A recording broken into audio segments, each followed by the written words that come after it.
My name is Dan Dorval, and I'm President and CEO of Dorval and Chorne Financial Advisors.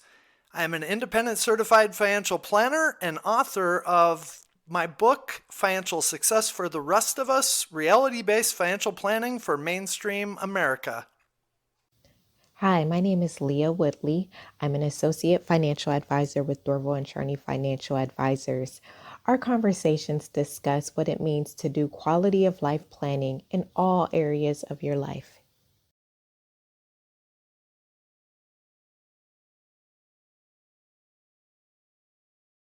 So, say someone comes to you and they are concerned about being able to get this guaranteed income or um, this guaranteed death benefit. Maybe they are someone who is a little risk averse. They don't necessarily want to be in the market. What alternatives do they have to an annuity? So, the first and most important thing, and this is critically important, is your advisor's job is not to listen to your fears Mhm. and help you make inappropriate decisions based on your fears. So, our job as an independent fiduciary type of advisor is to say, okay, are these fears warranted in the context of your overall goals? So, it's not just to take advantage of them. What it Mhm. is to actually say, are these fears something that we can talk about and maybe provide some education and guidance along the way to say, hey, I know you're worried about these things, but maybe there's other ways to deal with it. Maybe we can mitigate some of those risks in ways that are less expensive, less restrictive, more flexible, and maybe they fit your goals better, but you didn't necessarily fully understand the different options that are available to you.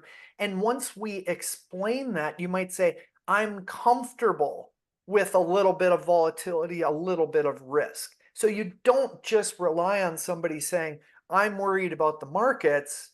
Therefore, I need to have something that's fully guaranteed, and I don't understand how expensive that might be. So that's the first and most important thing. Now, the second thing is for somebody who is completely risk averse, I mean, we might have a scenario where we say, hey, that annuity that you're talking about, I've certainly done fixed annuities for people. I have done what are called SPIAs, single Mhm. premium immediate annuities, where they created like a pension payment type of thing. And I have done variable annuities with income guarantees. In all the cases, I looked at it and I said, you have a need. That guarantee fills that need. And this is one of the best ways we can do that. Now, we're doing that on a purely independent basis. So we Right. are not tied to any particular company, product, service, that type of thing. So we shop that out and try to find the best fit for that scenario. The issue we run into all the time is you might have like a captive agent.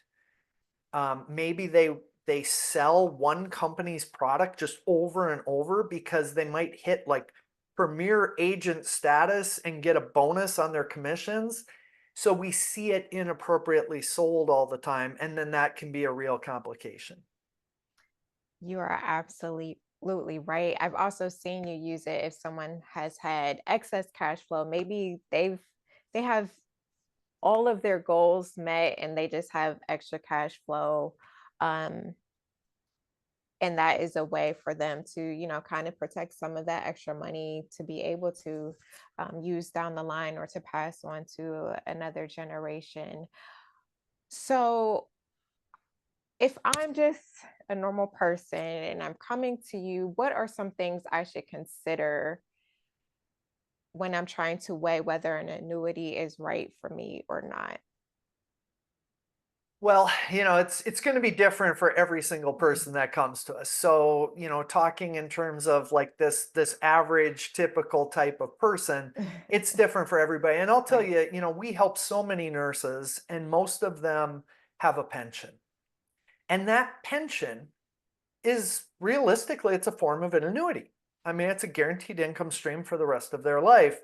And that often forms a significant foundation of their income along with Social Security. Social Security is a form of an annuity. Right. Now I pass away, my income goes away. It's designed for guaranteed income for the rest of your life. So we will evaluate their needs. So, like if I have a certain income need, and then we evaluate their income sources. And if they don't have a pension, a lot of times what advisors will do is say, okay, why don't we take some of your resources, put it into a guaranteed annuity, and create the guaranteed income stream you need so that worst case scenario, now your like core expenses like eating and shelter and clothing and your core type stuff, we've got enough guaranteed income to make sure that works.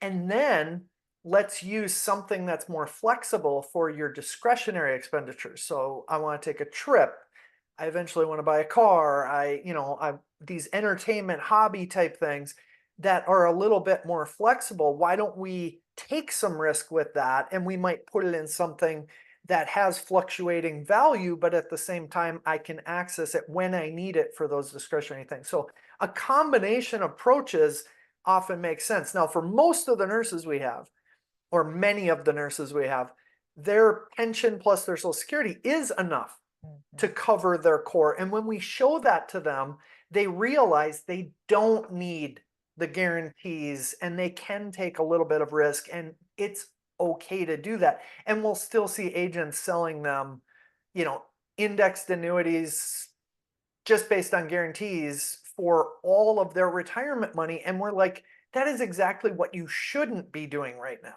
Right. Right. So essentially, one of the things that I'm hearing you say over and over again is never put all of your money into this tool. That Very would rare not that be that would be a good idea. right, right. So that is definitely one takeaway.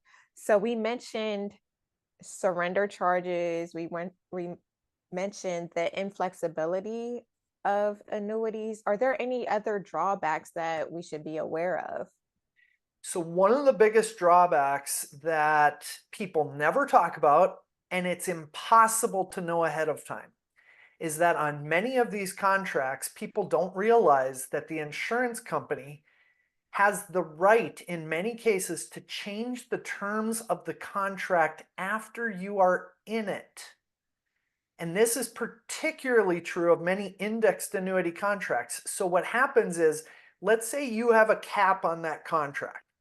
And that cap is I get to collect up to 10% of the S&P 500 return over the course of 1 year. Okay? Now this gets kind of confusing, but let's say the S&P 500 goes up 20% that year. Mm. You would get 10%, which is a pretty solid gain, but you get half the return. Now if the S&P 500 went down 20%, you would get zero.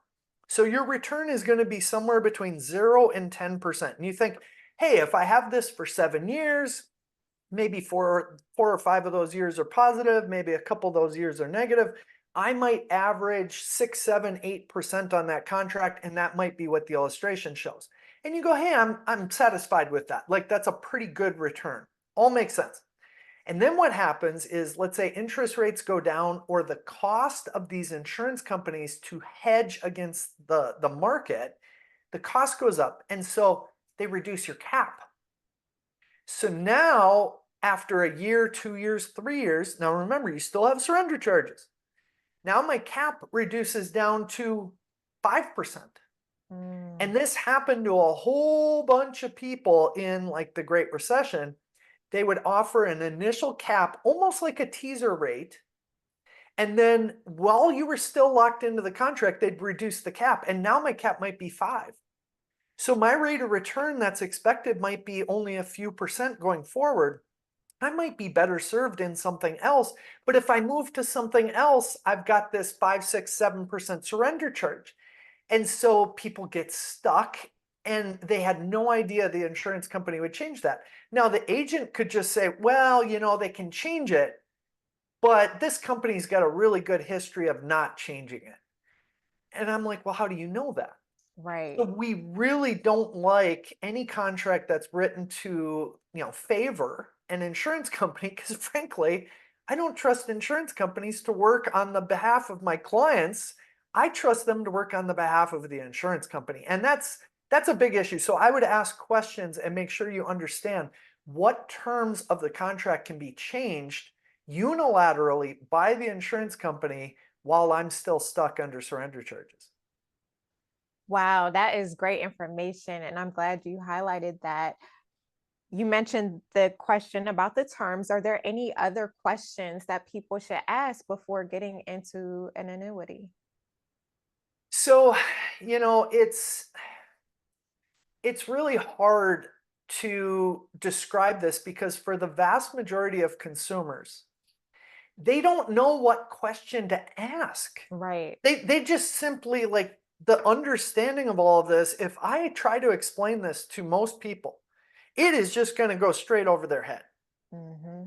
And they're going to be sitting in this dinner or in front of an agent, and they're just going to be going, okay, I trust this person. I have to trust this person. Hmm. Usually the agents are very likable. Hmm. And so people come in and they go, well, the person was great. And I'm Yeah. like, yep, that's what a good salesman is. And so it's tough, Leah, for me to say, like, you should ask these questions because if you were to ask a really good salesperson questions, think about like going in and buying a car. Yeah. If I were to ask questions to that, car salesman and he's really trying to sell me on a certain car or a certain feature, they're just going to focus on the features and they're going to bypass most of your questions anyway. And that's Hmm. how they sell stuff. That's how sales tend to work.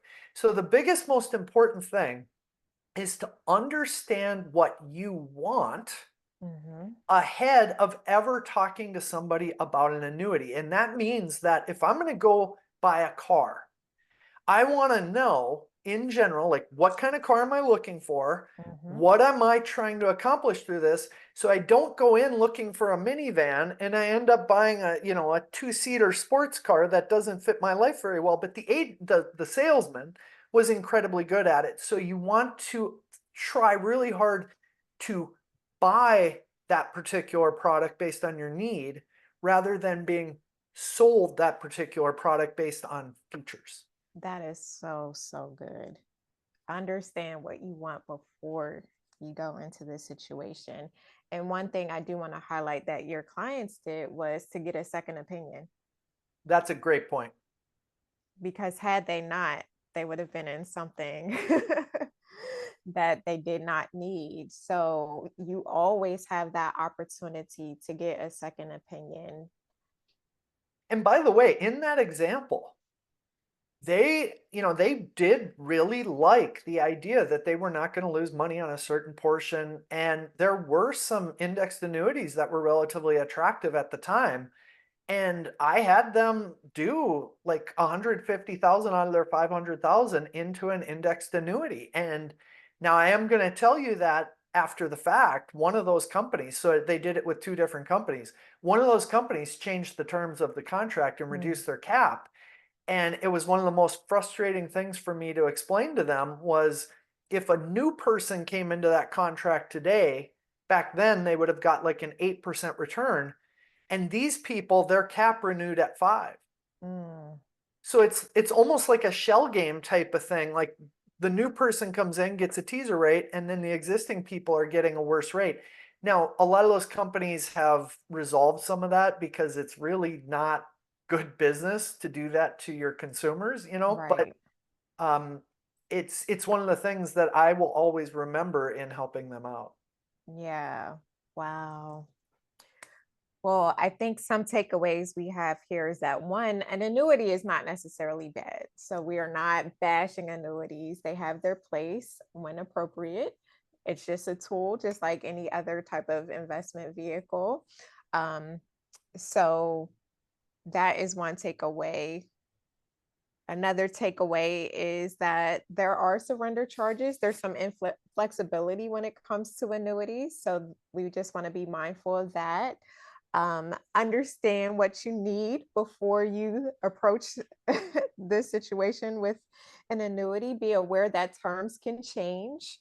Insurance companies have the right to change the terms as necessary, um, or as not necessary.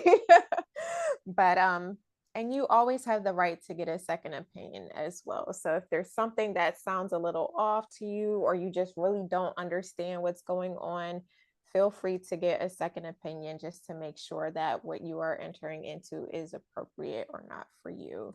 Anything else you want to highlight, Dan? I would be careful about any agent that is strictly proprietary.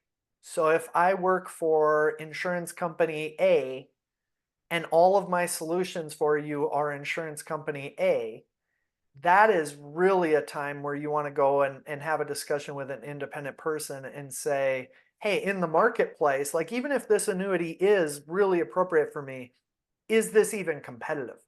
Because that agent has a duty to the insurance company and not a duty to you as the customer. So, in many cases, these people somewhat pass themselves off as being financial advisors. And Mm-hmm. what they really are is a salesperson for a specific company selling a specific product.